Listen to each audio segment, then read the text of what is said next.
I give you examples where the singular pronouns thou, thy, thine, and thee are used for corporate identities, for entire people groups. It's there in the paper. And I'll just give you one for the sake of time. Here it is, Yeah. Psalm 130, verses 7 to 8. I'm going to post it here for everyone to see. So Okay. it is not true that singular pronouns mean singular person.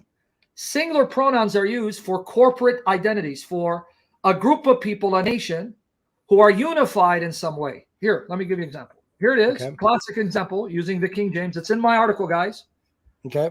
Psalm 130, verses 7 to 8. It's on the screen.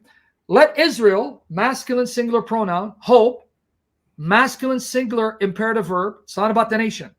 Right. But the word hope is singular. Let Israel, let him hope. But it's talking about a nation. Why is it let him hope in the Lord? For with the Lord there is mercy, and with him is punches redemption, and he shall redeem Israel from all his, not their, his iniquities. Right. Third person masculine singular verb. So why is an entire nation called a him and a his? Right? Because that's how the pronouns are used and verbs, singular verbs are used in Scripture. Singular does not mean one person. It can mean an entity, a corporate body, a corporate identity who are united in some way. So just because singular pronouns or verbs are used of God doesn't mean he's one person. It means he's one being. That's it. Yeah. Okay. So I hope that answers it. Now, when a Muslim tells me, to answer that question, Yeah. hey, well, you got three persons, and that's three gods. I say, how? Why? See, this is why you corner the Muslim. You say, hold on. Why is it that if God is three persons, he has to be three gods? Now, typically, they're going to make the mistake of saying, well, you're a person, and I'm a person, and you're a being, and I'm a being, but we're two separate beings. So for two separate persons, we're two separate beings.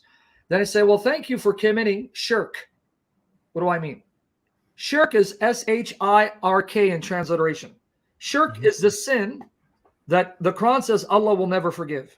In chapter 4, verse 48, and chapter 4, verse 116, it says Allah will never forgive the sin of shirk.